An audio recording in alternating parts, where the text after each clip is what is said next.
¿Qué tal? Muy buenos días a todos. How are you? Bienvenidos a la segunda Very jornada good day de to Madrid you. Platform. This Ya sabéis, el second primer day hub of internacional de Madrid negocios entre Platform. Europa y This América is Latina que the celebramos. business hub Ayer between Europe arrancábamos. and Hoy Latin tenemos una America. jornada muy intensa también por Yesterday was delante, our first day. We have con a la heavy tercera agenda jornada, ahead la of us today correspondiente as a well. mañana desde el Palacio de Cibeles. We Este are maravilloso Palacio de Cibeles. broadcasting Ya sabéis here que nosotros from en este momento the nos encontramos en el Cibeles auditorio Palace, Centro, porque Madrid se known posiciona as además como un hub de Centro, innovación digital de renombre because internacional, we are elegida por grandes compañías, lo a estamos viendo, digital lo hub vimos ayer a lo largo de internationally. toda la Major jornada. companies have Decía, de chosen grandes us compañías para localizar sus laboratorios in de order to innovación y locate para their trasladar a sus innovation equipos. labs Recuerdo and rápido que lo their estamos haciendo a través de 4 teams of formatos. human Tenemos resources. foros, Now we tenemos have seminarios, 4 hay talleres y hay formats. We have sesiones pro forums, negocio, seminars, we a través have de las cuales business se está generando ya un debate intenso, meetings profundo en as torno well. a We have temas a nivel very global que por otra parte significant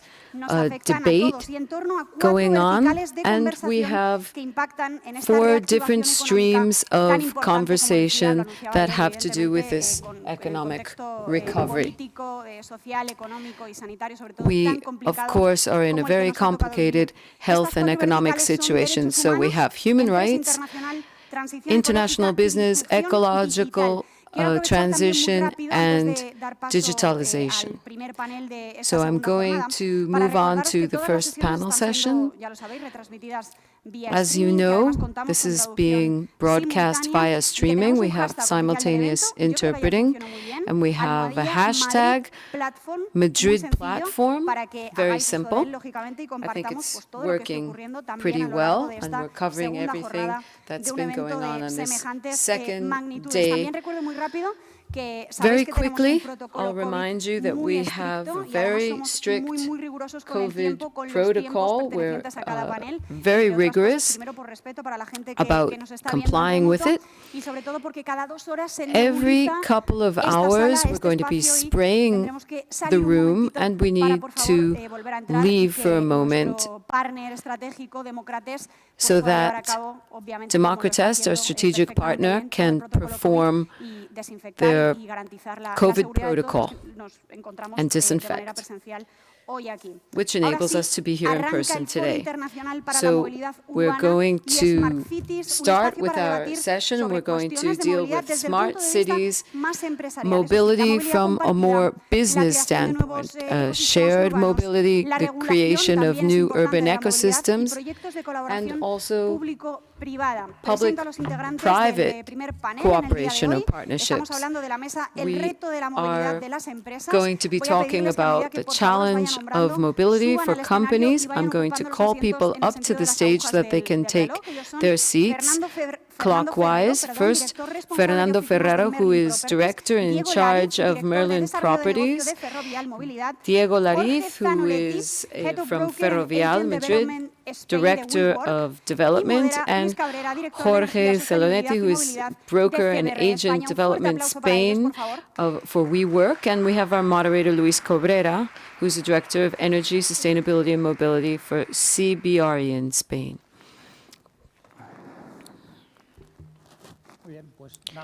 All right. Good morning to you, and thanks very much for being here. We're also going to greet our viewers internationally. We know they're with us virtually. I am tremendously thankful to you for being here. I appreciate very much. We're going to start the day by talking about something really gripping, which is mobility and transformation. It's very different depending on the city that we're talking about. So how did you get here, Fernando?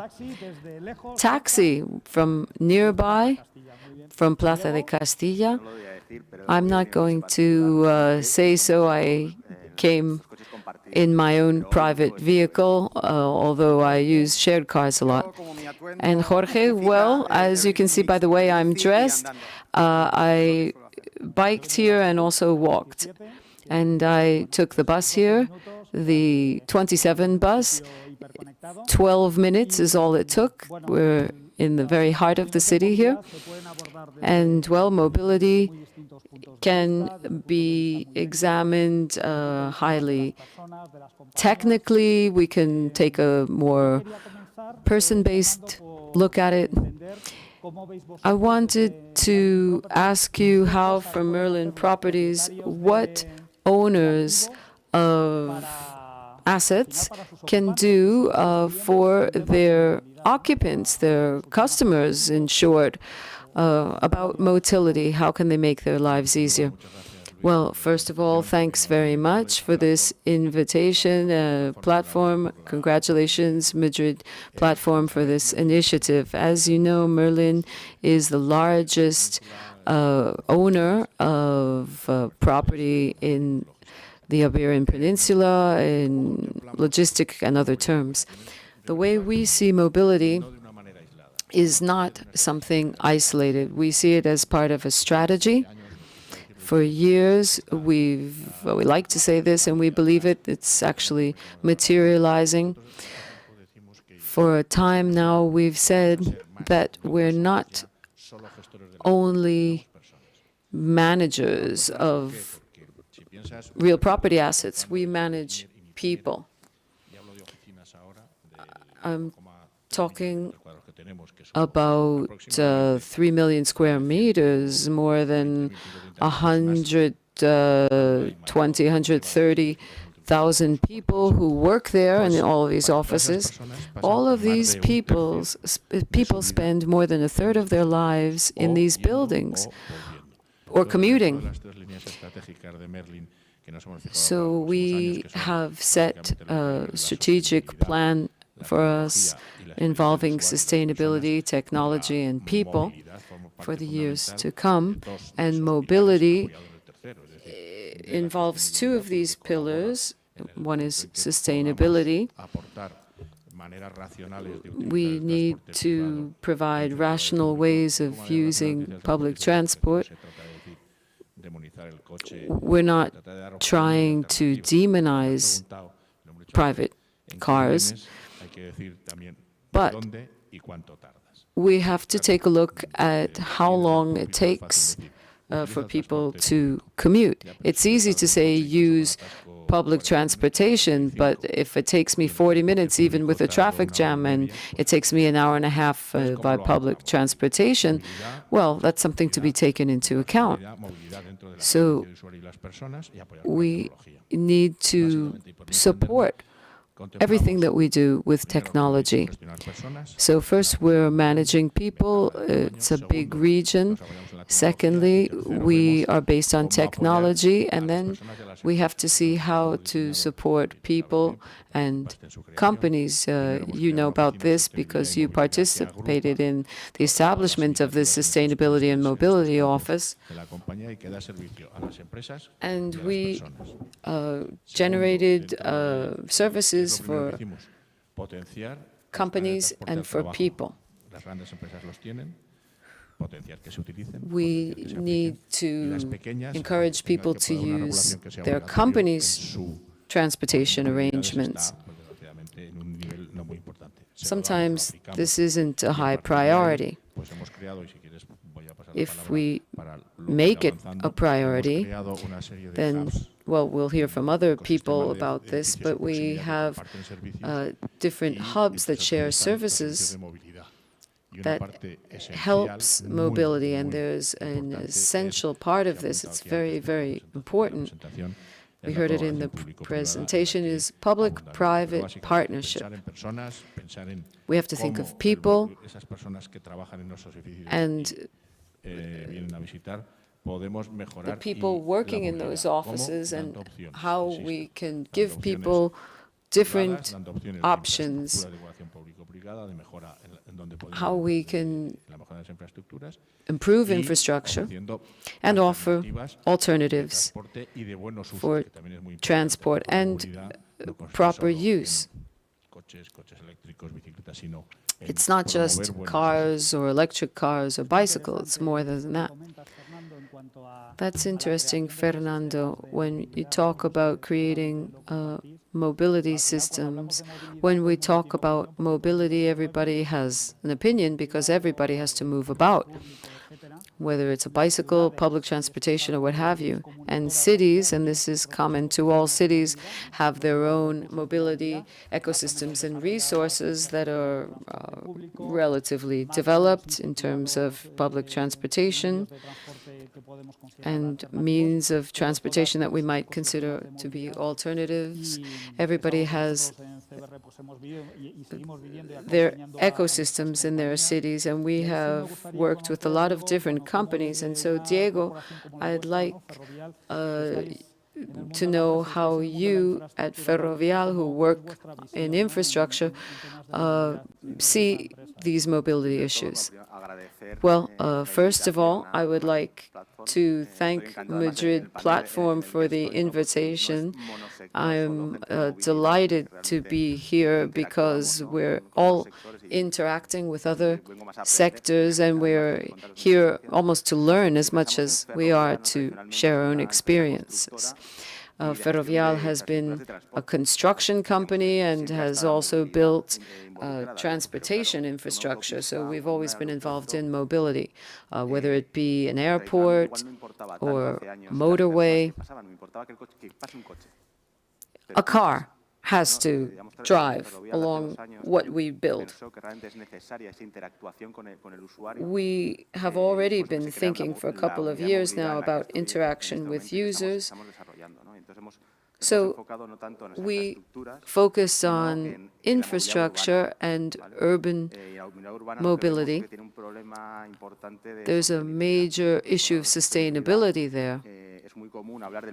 It's very common to talk about the first pillar of sustainability, which is emissions.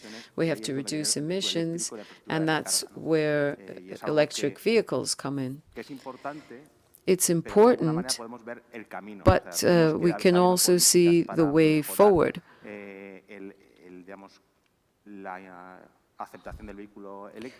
People need to accept electric vehicles, they need to come down in price, and people sometimes purchase a hybrid or an electric car.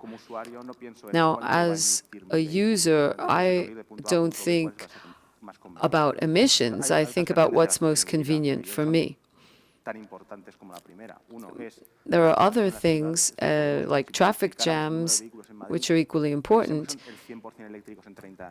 Even if we have 100% electric vehicles in 30 years' time, that's fine, but if they're all stuck in traffic, it's not. And then we have new areas, low-density population areas where there is no public transportation, and that's where we're working on things from Ferrovial Mobility. We have car sharing with Renault. We have 600 vehicles here in Madrid, electric vehicles, and that takes cars off the road because they're moving around all the time instead of stuck. And then we have Wando, which rolls into a single digital platform, different types of transportation, taxis, moped sharing, bicycles, scooters, and there's a single payment gateway. This is also a public and private venture.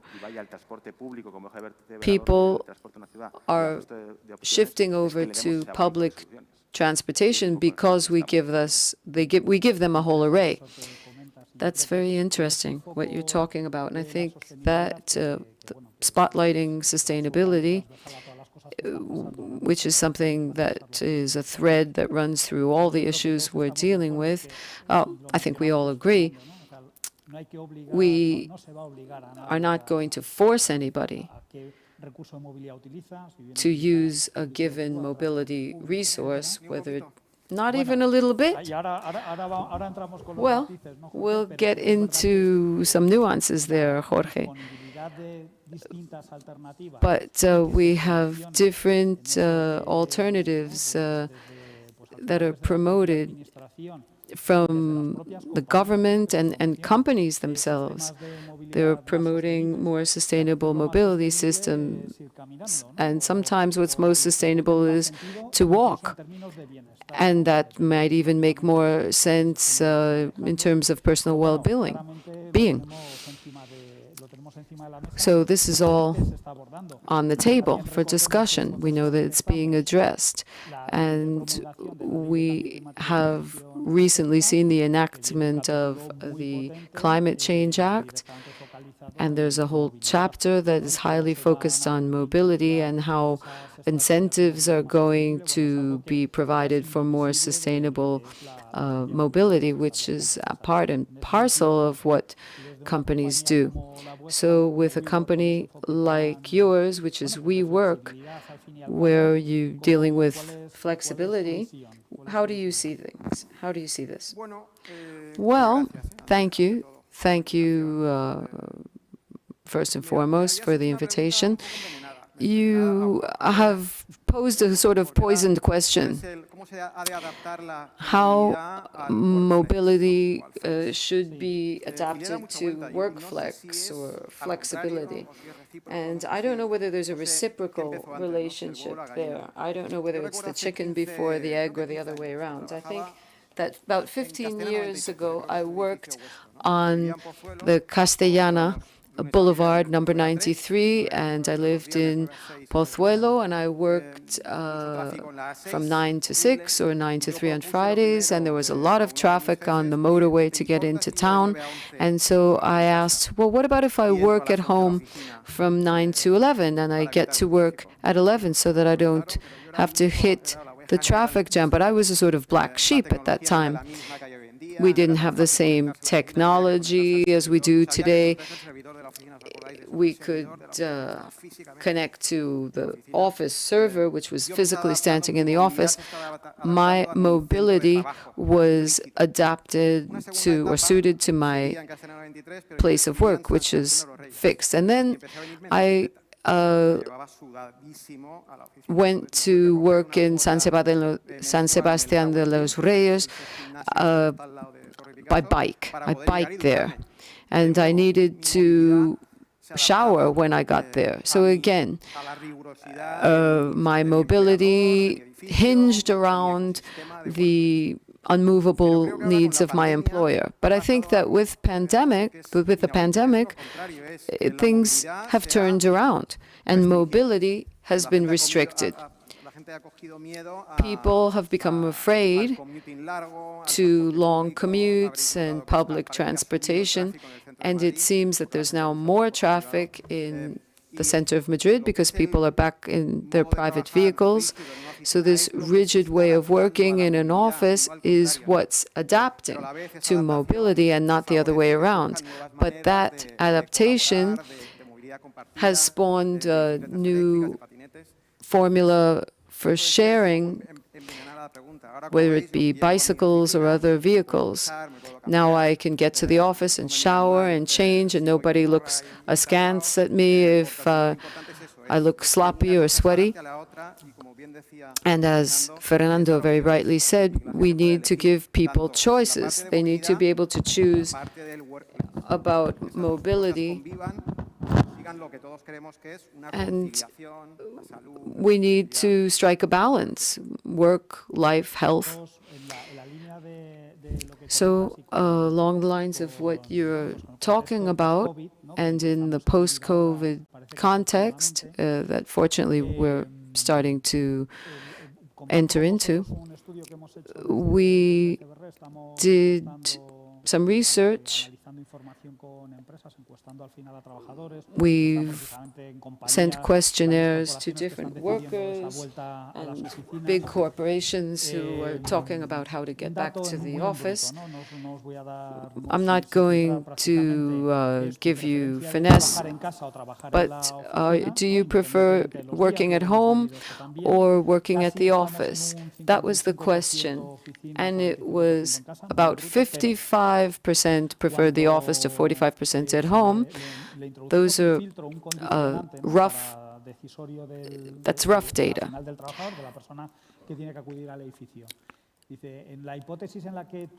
Then we asked, if your office were less than a 15-minute walk from home, what decision would you make? Would you go to work or not? And up to 90% of people say they would. So if my office is relatively close to home, my perception of the office changes. My very perception of the office. Now, this is still rough data, but the conclusion that we're reaching is that if we improve how we get to work, and improve involves a lot of things. Some people are concerned about time, others about flexibility. Others want to be able to be flexible about when they actually get to the office. So mobility is relatively liquid, and it will be more so in the future. It used to be very rigid. There were all of us had to adapt to rigid mobility systems. So, Fernando, what challenges do you see there, given the context that we are in? Of course, nobody is an oracle, nobody has the answer, but just share with us what challenges you see. Well, this is more of a discussion, isn't it? I would have asked another filter on this survey. How many people would like to work at home Tuesday, Wednesday, and Thursday, and not Monday and Friday?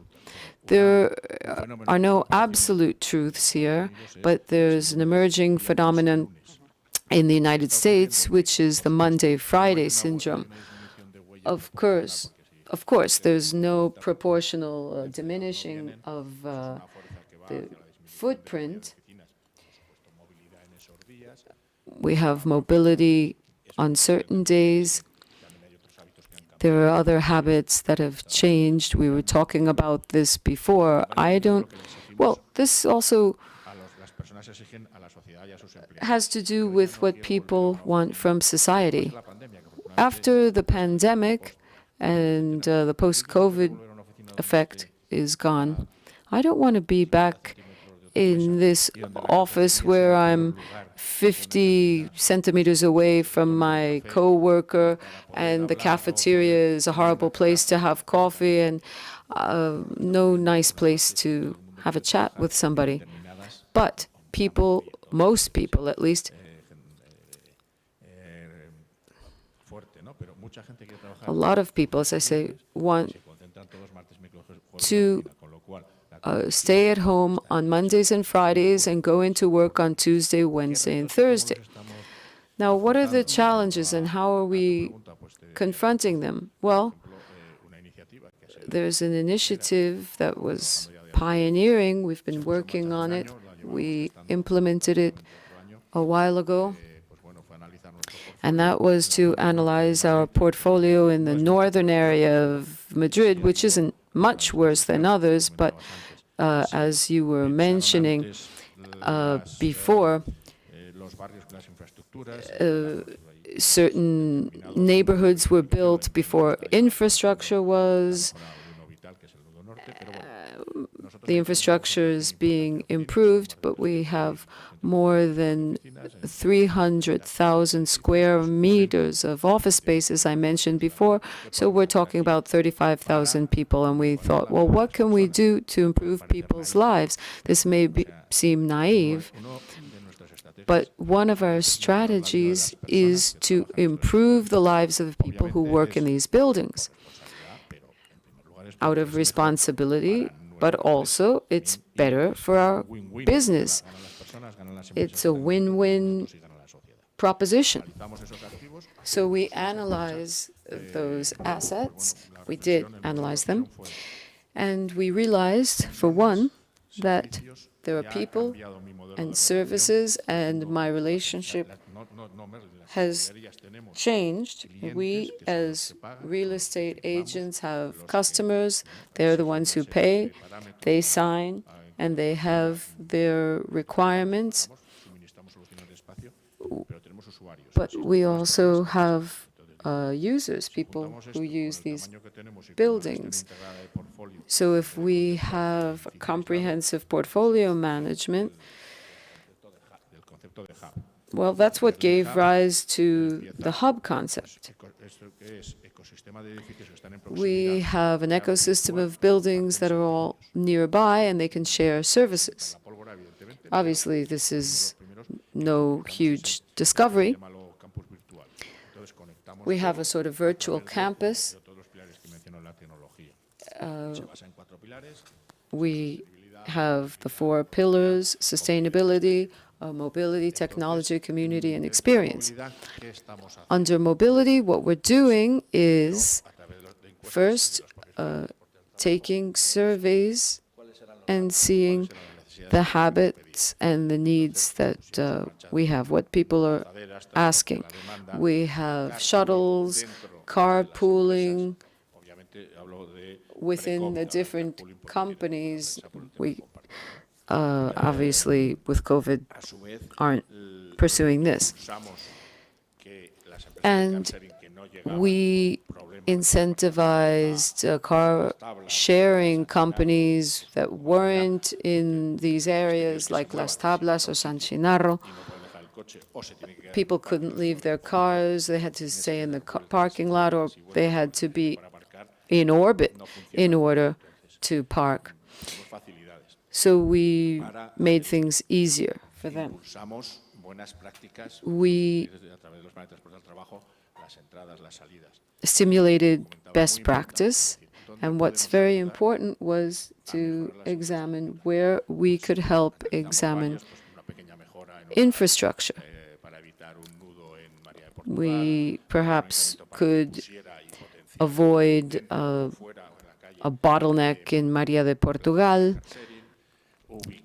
We could locate parking lots or parking for scooters and bicycles.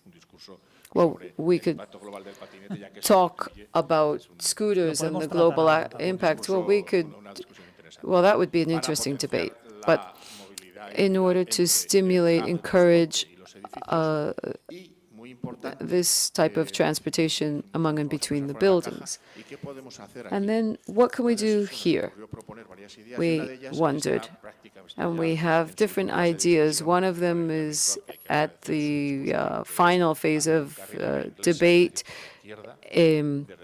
with the city council, and have a bike lane on the left side, in other words, against traffic, a dedicated bike lane, and this bike lane would feed into other bike lanes in the city. We're defining this, but this is also an example of the fact that we have to encourage this from the business side.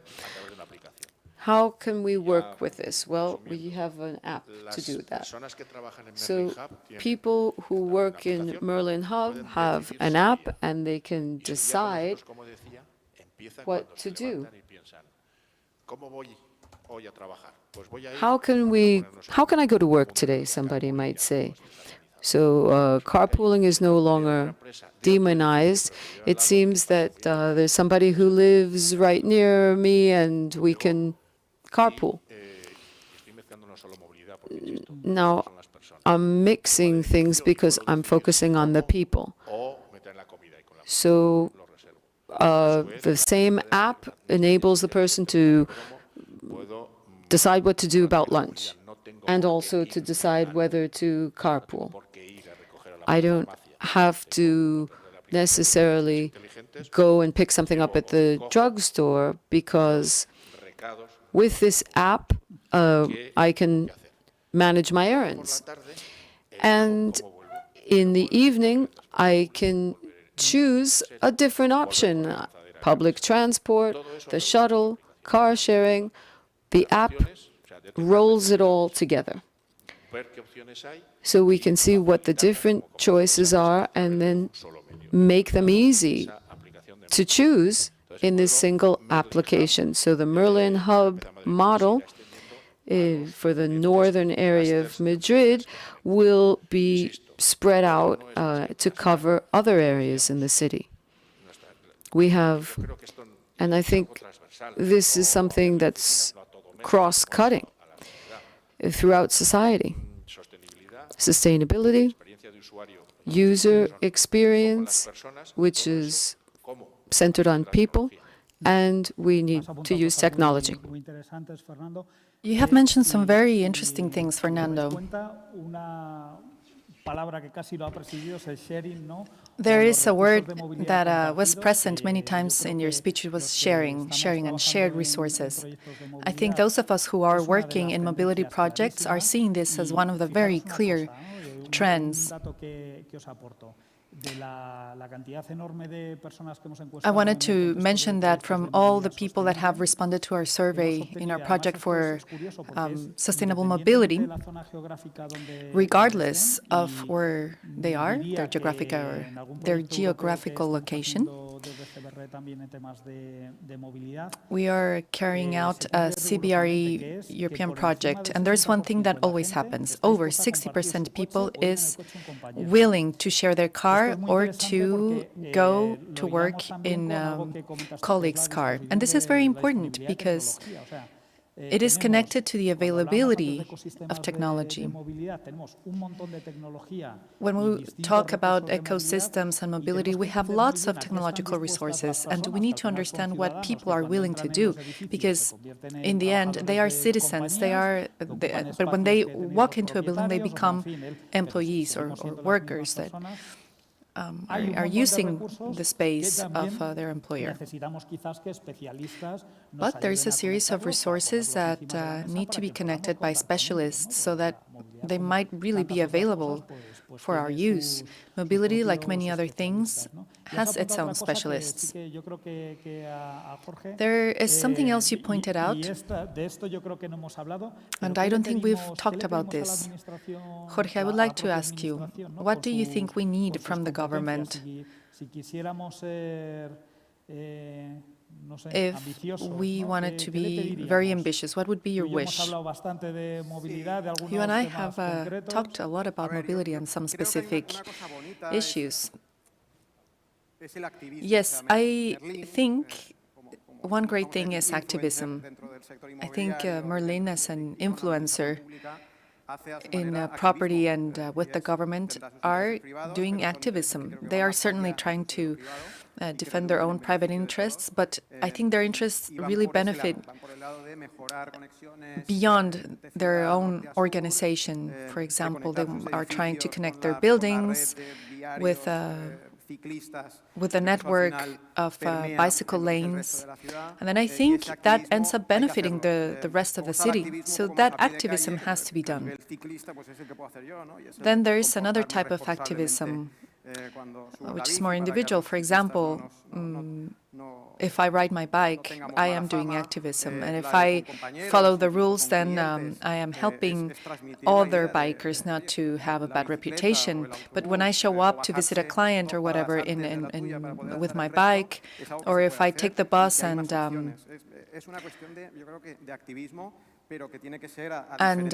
leave the bus 2 bus stops before and then walk the end. These little details are noticeable. Perhaps I will not influence the government, but I will have my influence area. I remember back in the day when I was the only one who got to work by bike and I had to shower, and I was the only one, but now there are other people in my company that are doing the same, and clients from my company are beginning to notice it too. And enthusiasm is contagious, but I am not a hater of cars, of private cars or of bicycles or of scooters. I think we need to be open to all of those. I think there is a new limitation today of not being able to drive faster than 30 kilometers an hour in Madrid. The law comes into force today. And there is another law of cyclers that is going to be finalized later because they were not taken into consideration initially. I would like to propose how people move when you go to other cities, when you travel. Because sometimes we think they are more accessible cities that have people in the center when they are designed. And I think mobility has an important role. Is it easy to walk in that city? Is it not?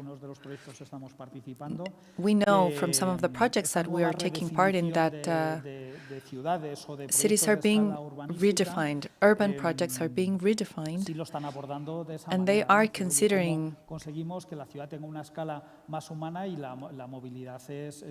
introducing a more human scale in the cities, and for them mobility is key. Francisco, I would also ask you the same question. What would you like to ask or request or demand from the government? How do you think they can help us? How do you think they can promote mobility? Well, from the mobility point of view, I think my wish would be that they allow us to do things. There are many ideas out there. There are many ways of moving around. So if they allow them to exist, that would be a positive thing. Then we have all these other options to move, but they're all digital. They all have an app with which you interact. You can book and pay.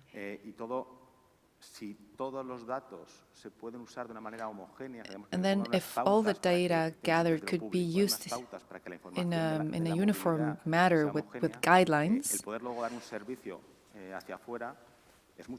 then providing a service later on will be a lot easier. My second request would be the following. Public transportation is key for traffic jams, and public transportation needs to be part of the public-private partnership. And I'm not talking about creating new laws. I'm talking about them promoting this holistic idea of solutions for the city. If we don't consider the city as a whole, then it is going to be very difficult to sort things out. Imagine now, today I'm going to take a city because I have to go to a meeting, but then I have to prepare another meeting and I need to read, so I'm going to take a shared car. And then I have to go pick up my kids from school, and then I'm going to take another shared car. But maybe tomorrow I'll take my motorcycle and go everywhere. And why not? So maybe what I would like to ask is for that to be allowed. Another important issue is that mobility is very local. When we talk about mobility in Madrid, it has nothing to do with mobility in a smaller city. Or imagine a city of the same size. Mobility will be different because the areas are different and the city is different. So we need to provide customized solutions. When I talked about our app, we really have a B2B approach. It's more or less what Merlin is doing. We tell them, look, this is the package for your employees, and in addition, we're going to study what your specific problem is. Maybe a shuttle or a bus with an on-demand route might be the best instead of having a fixed route. If many of your employees work far away, why not do some carpooling?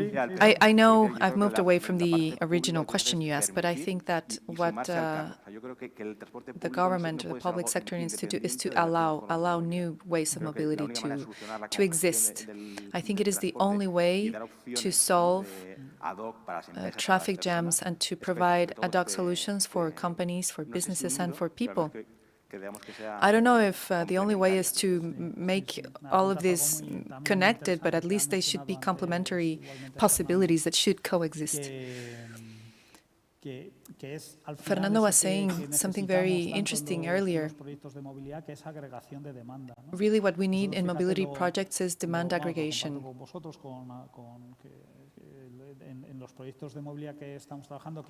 The mobility projects that we are working with have overcome two barriers, I think.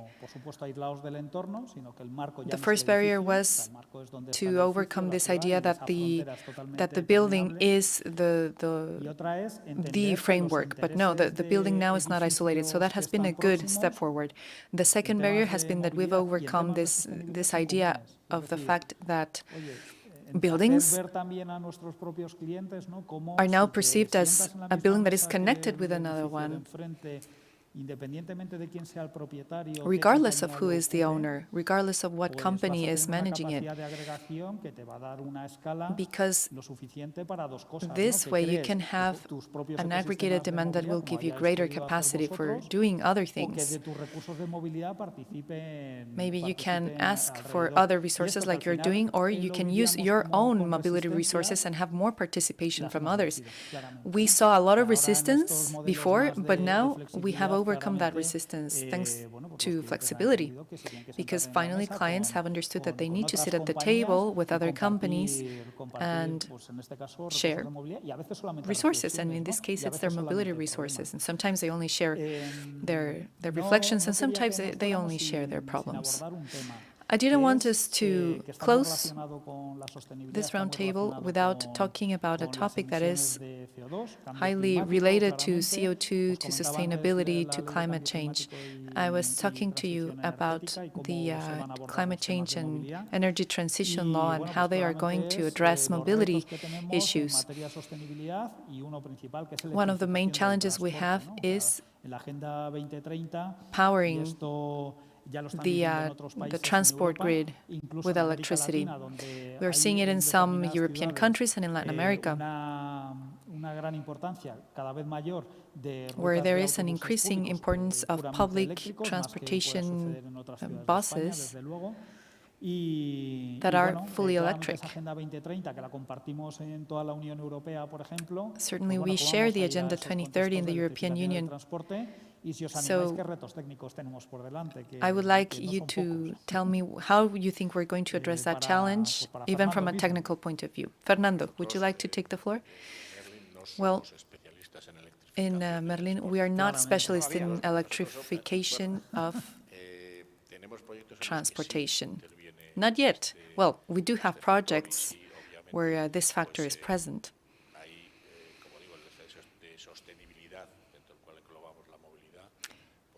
They are part of the sustainability framework, because mobility is a component of those projects.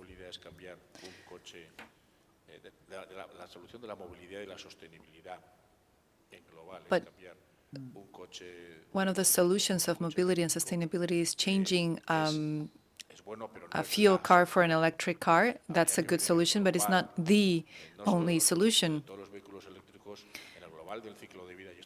Because this is my personal opinion, but then you have to look at the entire life cycle. Maybe a scooter, building a scooter, consuming it, and using that car and then repairing it through platforms and seeing what that scooter is replacing would have to be analyzed in terms of sustainability. Going back to your question, we're not only fulfilling, but we're increasing the amount of electric chargers in our office spaces, not only to respond to the laws and regulations.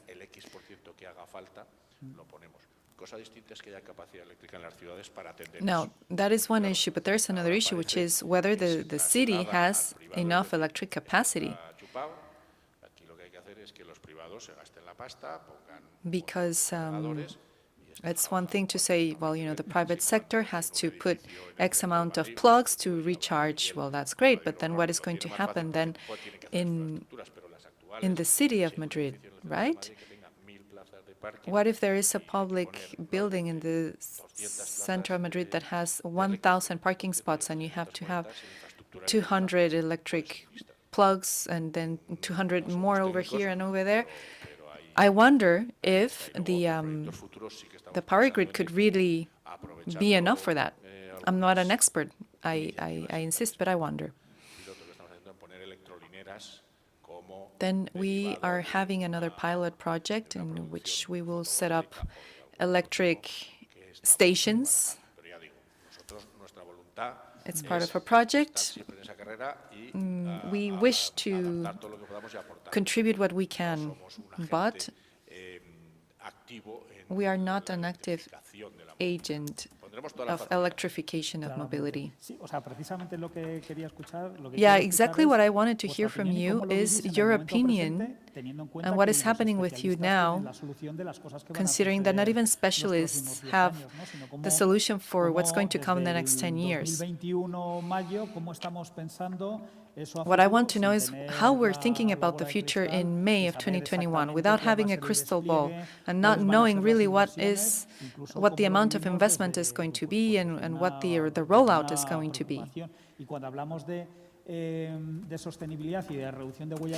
When we talk about sustainability and lowering the carbon footprint, I completely agree with you. Maybe a bus with a gas engine that is not an electric bus but has a great transport capacity and can have great autonomy, and it can go long distances. If it is managed efficiently, well, I take out 55 private cars from the road, and that is very efficient and sustainable. It's what you were saying earlier, right? On-demand transport. Electrification and reducing the carbon footprint is not just about replacing the technology. You have to change habits too. It's to be flexible. For us, flexi options are part of a general or of a global or of a whole offer.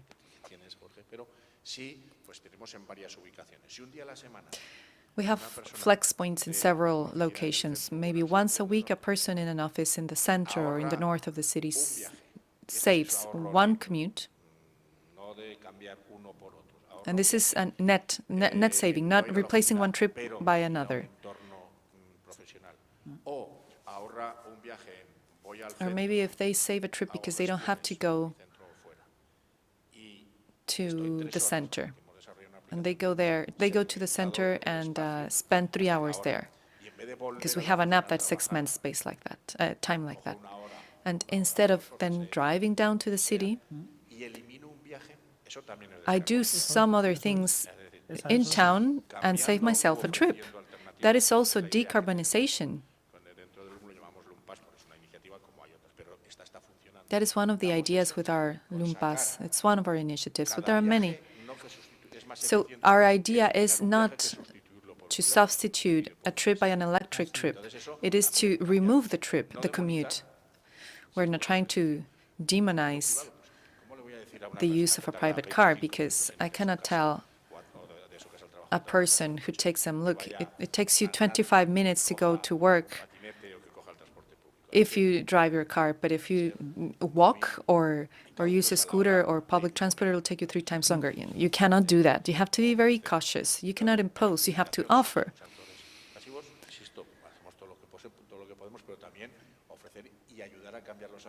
That will help change habits, and technology is a great tool for that. Perhaps for that, I would like to add that we need to make a distinction between fleets and private cars.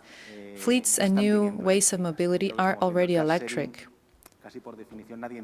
I think car sharing by definition is electric, because since you want it to be sustainable, it's digital, it has to be connected. Then you have scooters and buses and motorcycles. The new ones tend to be electric already. So I think fleets are going in that direction too.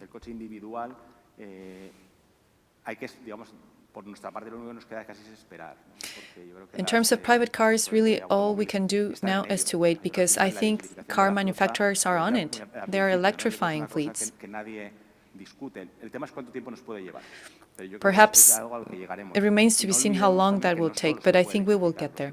Now, let's not forget that electricity is not the only option. There is hydrogen, there are biofuels, there are hybrids.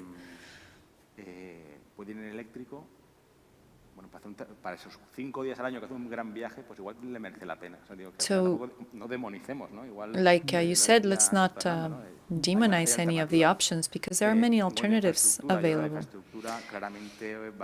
In terms of infrastructure, I think it will have to be in the private sphere, because if we take infrastructure to public environments like parks or like public companies, I think we're going to collapse the walkways, the sidewalks. Because the problem is not only when cars are driving around, there's also a problem when cars are parked and not moving.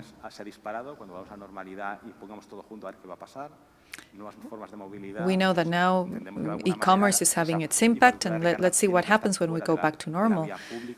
If you have to recharge vehicles, I don't think they need to be right on public streets. I think they need to be placed in specific places. I just have an anecdote for you. I was walking down Castellana. I stopped next to a car, a high-standing car, very powerful, very fancy, very elegant. I'm not going to say the brand. The light turned green, and the car sped away. And then I reached the next light, and the driver of this very fancy car was looking furious because apparently he was late. He was late and he couldn't get to her destination fast enough. So, these cars are very fancy, but I don't know how sustainable their engineering is. I think sometimes we live in a culture of excess, and I would like it not to permeate the world of electrification and sustainability. I don't know. Let's look at autonomy as sustainability. Do you need 800 power horses and so all those wheels, and I don't know, maybe with the same amount of technology you could get 3 times more autonomy and a fourth of the power, and that would be for the common good, because a car like this has to be parked and it consumes resources. They look sustainable, but I'm not sure they really are. Very well. With this, we are reaching the end of our panel. I would just like to recap your vision of sustainability, which I share. Maybe less is more. And we have to be sensible, first and foremost. Because sometimes, depending on what the mobility needs are, it might be better to adapt something that already exists.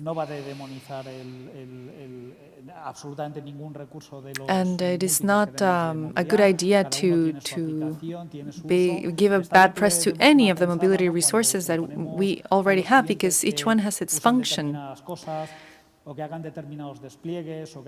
So whenever fleets are transformed or certain actions are rolled out, we just need to be sensible about it and understand where we're going within the context of the society that we live in. We have reached the end. I thank you very much for being here with us. I hope this talk was fruitful and that it has shed light to some of the conversations that are happening on many tables in terms of mobility.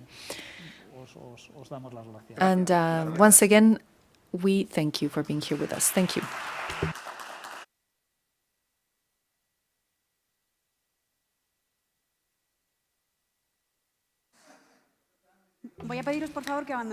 I would like to ask you to please leave the stage on the left side, except for Luis, because I think you're going to be part of the next panel. Thank you very much. Thanks to the 4 of you for such a good discussion. Luis, if you may, I hope you don't hate me after this, but I'm super curious and I want to ask you something. In the context of business mobility, but maybe in other types of mobility, talking about the buildings of the future, what happens when a big company abandons its office spaces and moves to other spaces such as WeWork or other ecosystems, co-workings that we have a lot of in Madrid and Barcelona? From CBRE, how are you perceiving this? Do you think this model or this behavior is going to keep happening in 2021? Are we going to keep seeing large companies like BBVA that are abandoning large buildings? They are leaving perhaps a small group of employees in a smaller building, but the rest are being sent to full remote, where no one needs to go to the office because everyone literally can work from everywhere in the world?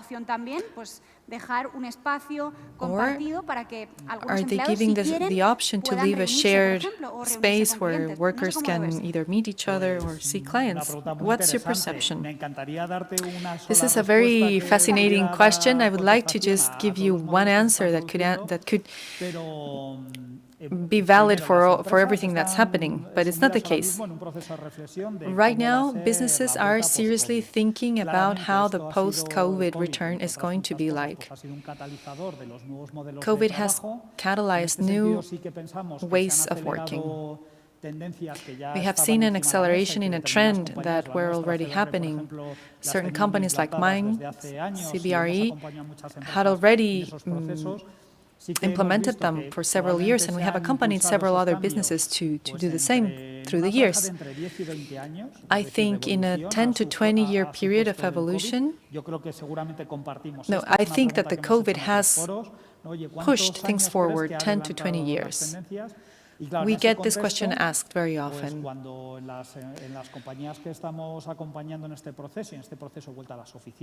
In the process of accompanying businesses back to their office and to learn to understand the new normal, the new real, I think a very sensitive thing to do, a very sensible thing to do is to ask not only the companies but also the workers, hey, what do you think? What do you think this back to work is going to look like? I specialize in sustainability and mobility, and I am sure that we are going to keep going to more flexible models.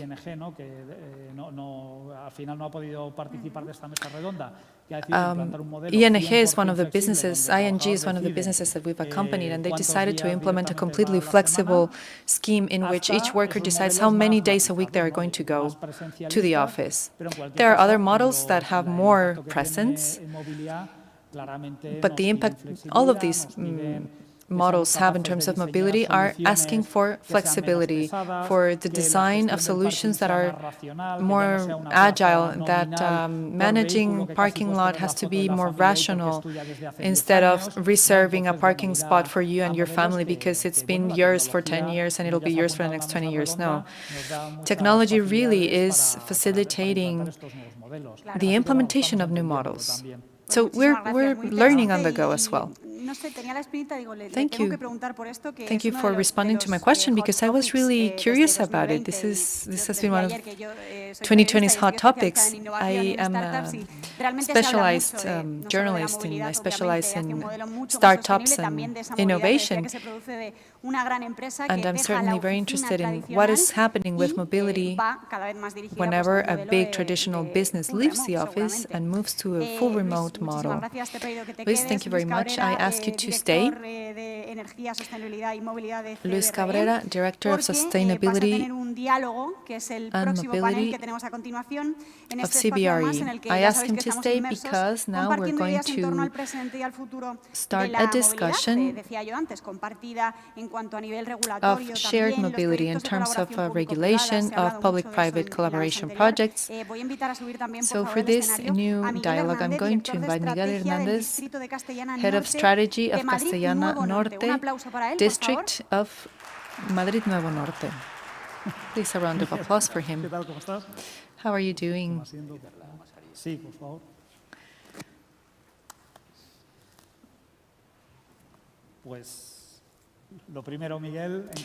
Well, first of all, Miguel, it is a pleasure to have you here.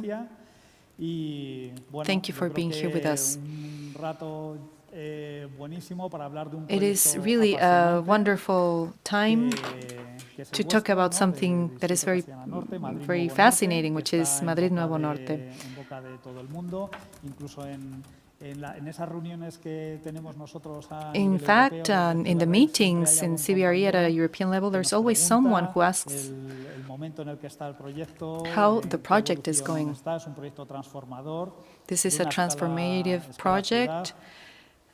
At a city level, 1.5 million square meters of offices, 400,000 square meters of green areas.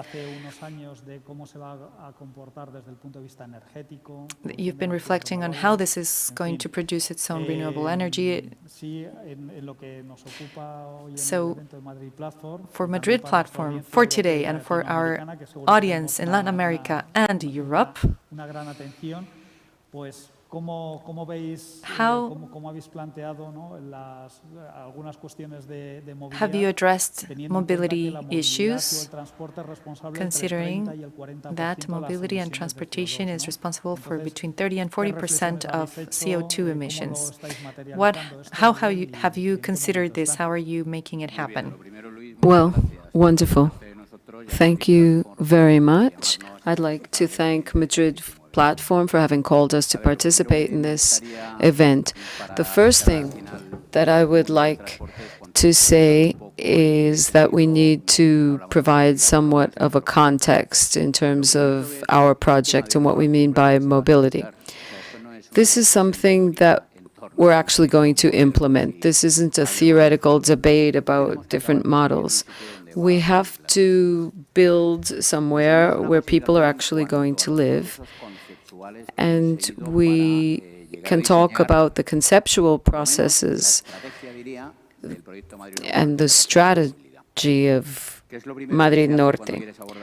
What do you do when you start out? You have sort of a master plan. We provide thought to Serrano, Capitana, Haya, and Orense, these major thoroughfares, backbones for growth for years and years, and we believe that we need to be reasonably similar in our approach because things have worked. I don't want to take up the whole session with this.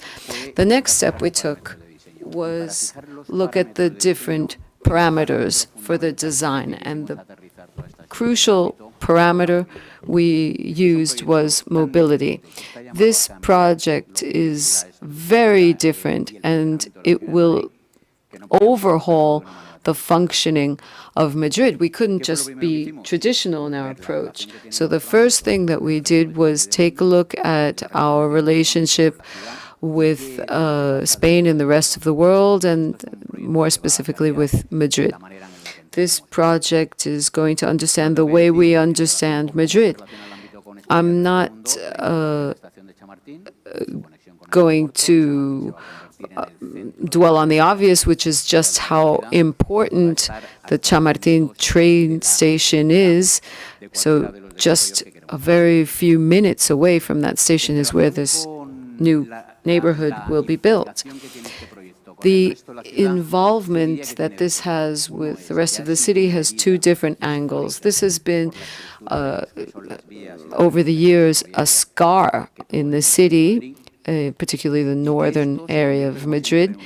And a scar is always an opportunity because we always talk about the northern access from the Atocha to the Chamartín train stations. But what about east-west, which is very sloppy, so to speak, in the city now? We need to think about infrastructure problems in the city. One is the so-called northern hub in Fuencarral. And then we have continuity of metro, the metro system, buses, and the commuter train. And what was surprising when we took at our findings and we saw how this design interacted with the rest of the city, well, it seemed to be contradictory. The more we developed the project, the more we solved overall problems for the city.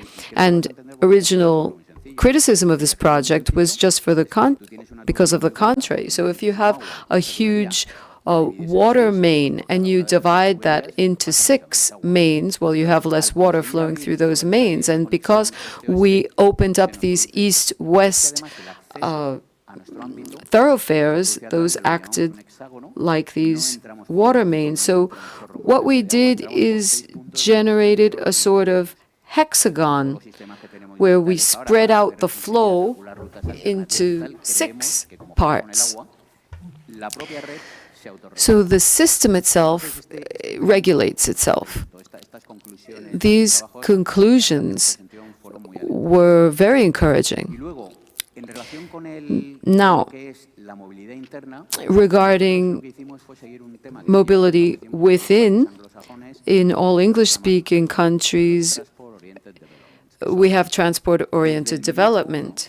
So from day one, transport is what generates the rest of the design. So what we envisaged was hubs around which we built the densest clusters. In Paris, they're referring to this as the 15-minute city. So around these hubs, we have a floor area ratio which enables us to get people to public transport in 15 minutes. Now, let's not confuse Madrid and Paris. Madrid may have 5 or 6 business or finance districts, but Madrid can't afford to do that. It's starting to think of having 2. The new northern area of Madrid and then the Azca area. So what we need is accessibility to public transport so that any quality job can be less than 15 minutes away. Now, what I think is spectacular is that we have roughly 1.5 million people anywhere in the region from less than half an hour away. And 5 million people could reach us via public transportation within an hour. So we need to define this system of public transport and then provide what we call mixed use. In other words, there are people who will be moving within this quarter or neighborhood. One last thing I would say is that we need to talk about mobility within. We have soft mobility, in other words, pedestrians, people on bicycles, high-capacity vehicles, so that mobility is gentle. And then we took a further step. We wanted the appearance of the streets not to look like streets full of cars parked and circulating. We wanted streets for pedestrians, bicycles, and scooters. So this is our approach to this transformation. And the more we optimize mobility, the fewer interventions we will need. Well, you told us about a lot of very, very interesting things, how planning used to be an east-west block, and now we're going to be generating thoroughfares. You worked on that very closely, and then the 15-minute approach, all mobility boards or city design boards or projects where we have offices or an urban planning scale where we have communication hubs that facilitate mobility. 15 minutes is more of an intuition than it is an exact clocking of things. It's interesting how we're seeing, and we were talking about this at the roundtable before this, we're not going to demonize any given type of transportation. We all have our different perceptions, but you worked on cycling and pedestrian circulation, and we saw how we're getting cars off the road, and this is one of the issues that has been worked on the most. We're going to be having vehicles, not only private vehicles,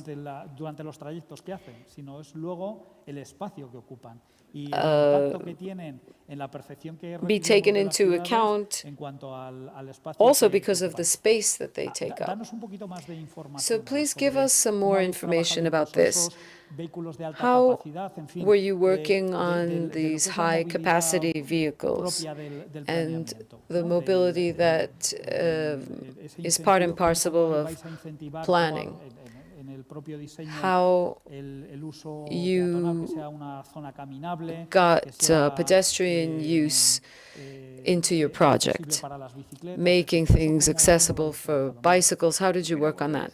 Well, we went back to the major principles, and one is integrating things with the surroundings. Now, about bicycles, we integrated the so-called cyclist ring and the path that goes to the town of Colmenar, that bike lane, and then also the backbone of the city, which is the Castellana Boulevard. We have a master framework that we're working on. I'd like to talk about one aspect, which is logistically important. There's another that has to do with the landscape. What we want Madrid New North, Nuevo Norte, to be identified also with a way of life, as is the so-called Salamanca corridor was identified with life when it was built in the 19th century. In the end, what we have as a legacy is the principle of sustainability, and what we wanted to be scrupulous with is not to be visionaries. There's heated debate about all of this still, and if I have to take a decision today, I'm going to leave myself some room to tweak things in the future. And then talking about the 15 minutes, London is redensifying around its public transportation, and it's doing this destroying currently standing buildings where we have available space. We have advanced services for qualified people. Well, Madrid is going to have to compete to draw that demand. It will be able to do this because it has available working space and also because it has living areas that are available. I don't think that the city is insufficient with 21st century standards. We need to offer quality environments and nearby cultural, health, and sports facilities that are high quality. And we're trying to achieve this via the project's mobility. Yes, well, that's interesting, and you were talking about this before. You worked around mobility to design the physical neighborhood. And I love to hear, regarding the landscape, that you're working with common sense. And this is probably one of the most innovating features. Instead of trying to be visionaries. You're going to generate a trend, and internationally this will be reflected because you've brought on board a whole lot of talent. This is something that others will look towards. Now, there's something else that the technical people have looked at, which is electrification of transport. We're moving towards electrification, although we have 2030 as our orientative date. Clearly, this isn't something that is just going to be solved by where to charge vehicles. We are also going to be working on reducing commutes and having more people use public or shared transport, and perhaps discourage something that is involving offices, in other words, people using their private vehicles to go to work. It doesn't really make much sense for people to be going to work door to door with their own private vehicles, as people have been in Spain so much. What can you tell us about these facets? Well, certainly, we're trying to be a step ahead in these trends, and we had as a point of reference different indications, different international bodies. The European Environmental Agency is one of them. We want this to be built, and so the first decisions made were regarding mobility. Well, there were two different angles, or three, I should say. Long distances, we tried to integrate the area with the rest of the city. Secondly, the sources of energy, and here, indeed, the trend is towards electrification, but then you run into the generation problem, because we all know that you plug in, but the power needs to be generated. So we're working along three lines, I would say. One of them is the system of traditional generation of electricity. That's going to need to be addressed. Secondly, we have another group of energy, solar energy. H2020 has just given us a prize in innovation. We worked near Las Tablas on these renewable energies for urban transportation, public transportation. And thirdly, there are new things that we certainly want to try also. There's something that's a novelty, it makes full sense to me, and that is that we're near the Chamartín train station, and we have Adif to work with. The braking of the trains generates electric energy that we can use as well. So maximum innovation, and we're open to what might come in the future.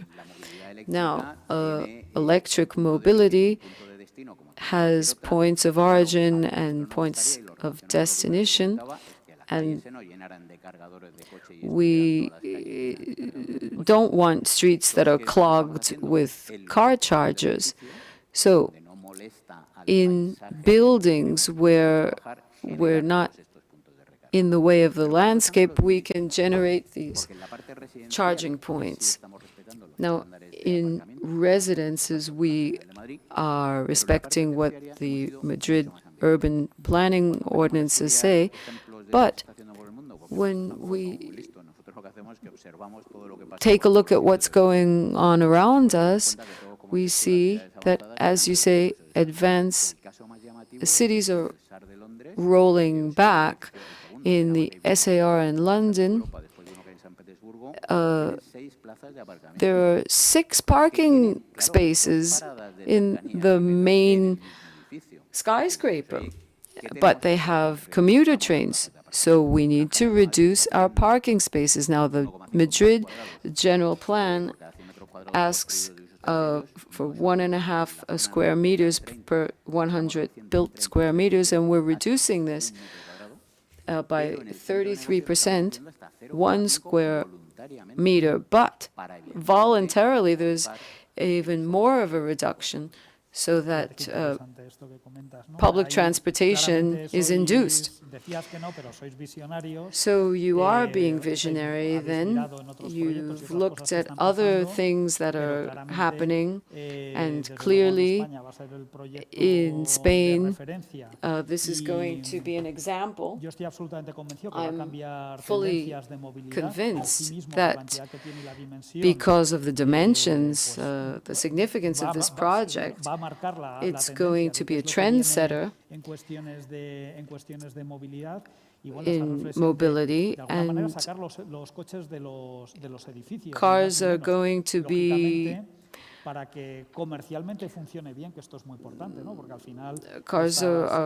removed from buildings, so to speak. These neighborhoods are for people to live, and they need to be attractive areas commercially, because companies will want to be there because it's an example, a good example. And of course, private cars will be much scarcer because there's not much space for them. From a commercial standpoint, we have a lot of people watching us on streaming and also here in the room. What about 4 or 5 years from now, if I'm considering going to live there, or companies that might want to set up their businesses there? What would you tell them to encourage them to move there? What about from a multinational company or a Latin American company that wants to establish there? Well, I would first say that for me, mobility, and we mentioned this initially, is urban planning. I don't know whether we can actually segregate mobility from urban planning and development. Now, underneath it all, what society wants is the best places to live and work. And I believe that the pandemic has simply stepped up the pace of these changes. When industries started to establish, there were characteristics that meant it needed to be segregated. But now we're merging living and working. We're setting our sights on flexibility and mixed use and integrating different environments. This, for us, isn't just a residential or tertiary project. The idea is to live and work and have sports and cultural areas all in the same neighborhood. And this falls in line with what we were talking about at the beginning of our conversation. If there's somebody living outside the city and wants to move into Madrid, well, that's one thing, but people in the city need to have a relationship with the rest of the city. Now, if somebody wants to move from outside Madrid into Madrid, if they moved to this new neighborhood, well, we're the first to certify leafy green, and companies and households would be together in an environment that they feel comfortable in. Any professional would say, I would love to live in that area, but we haven't overlooked the social component. We have twice as many public dwellings as the legislation dictates. We have 4,800 housing units that are made available for public housing. And this is all sustained by mobility. We're not separating urban planning from mobility. It's part and parcel. Well, yes, that's very interesting. In a sense, although mobility is the foundation of all of this, and it's not just the subject that we're called upon to talk about here this morning, we're talking about people in the end, how people live, how they move about.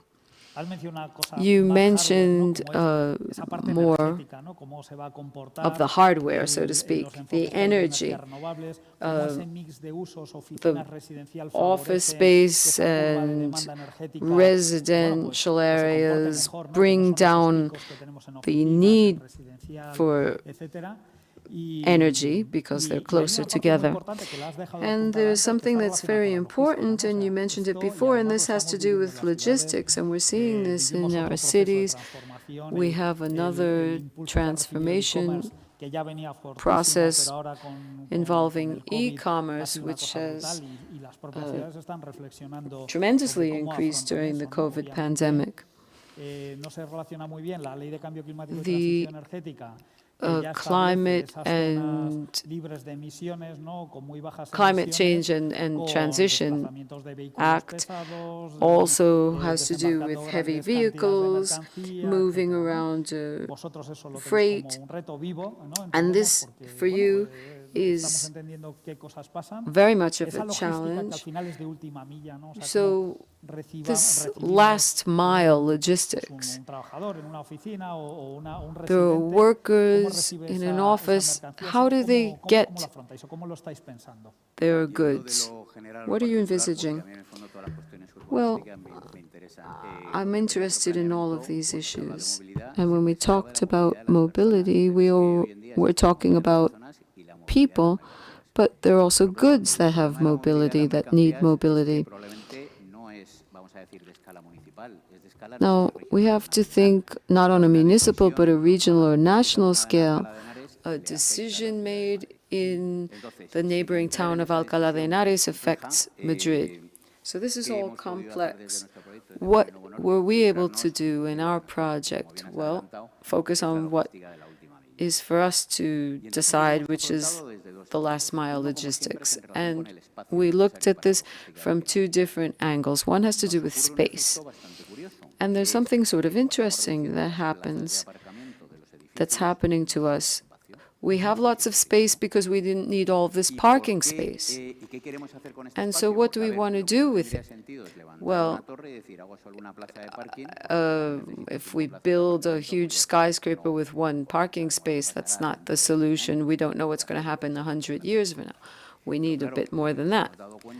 But what we did realize is that in the city of Madrid, and there's another benefit, there are no storage or distribution spaces for that capacity. So what we're doing is segregating transportation of people from transportation of goods.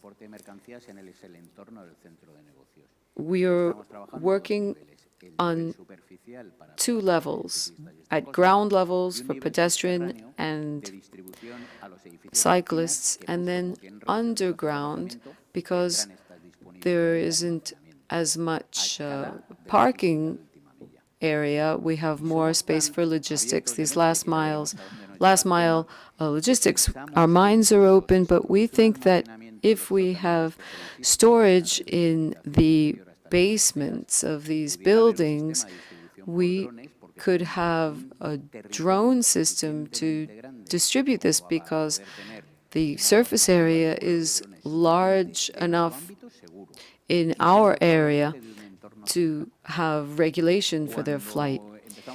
When we started on this project,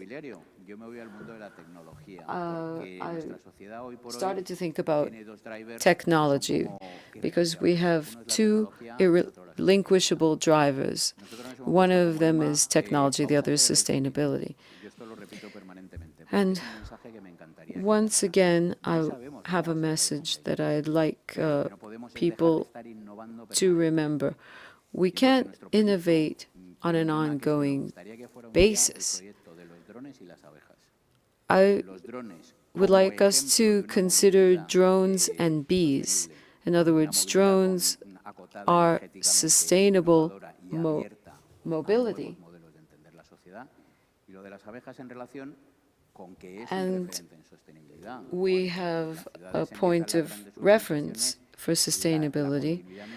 We have an environmental continuity, and bees are no longer pollinizing. And in this sense, we have to innovate as much as we can and be open-minded. The future will place us where we need to be in history. Well, this is wonderful. We are finishing our conversation. Perhaps as a conclusion, we need to be a bit more inspirational. How do you think that your project can help outside your own project area as a way of doing things? We have gone to see ourselves, in my company, gone to visit other cities, see what's done there, and in a sense, we will be bringing people from elsewhere around the world to see what we've done here, even within Madrid. So how do you think you can help people on the outside? Well, what I think is, as I said at the beginning of this conversation, we have to build this project. This isn't going to just be theory for universities. I saw an interview with a managing director of a technology company, and you studied archaeology, and she said, well, that's the market. When you want to be at the spearhead of innovation, you need to be out on the market. Companies like yours are helping. We're asking, and asking all we can. We rule out certain things, and we take a step when we feel it's a firm step. But there's no limit to innovation. That's our slogan. What can probably be of most interest in the future is our methodology. I don't know whether our results will be 100% on the mark, because in urban planning we see that visionaries are never 100% on the mark. But I think that the methodology is the right one. Okay, Miguel, well, I think that that's the best possible way to finish. So I'll thank you for being here, and we hope that for people here in the room and people watching us on streaming, this has also been something to provide us food for thought, something exciting, and we can see what's happening here in Madrid in urban planning. Thanks to you, Luis, because of your help in the project.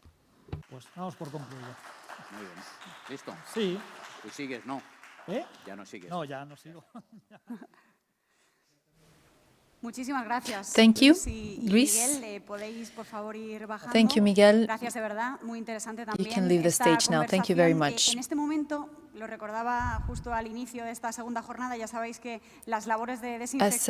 I reminded you at the beginning of this session, COVID protocol says that we have to spray the room every 2 hours, and it's been 2 hours, so I have to kindly ask you to leave the room so that our democratist colleagues can come in and carry out their tasks. We will be back at 11:50, and we have to be very punctual to start the next panel that starts at 12 for the forum, the International Forum for Digital Transformation.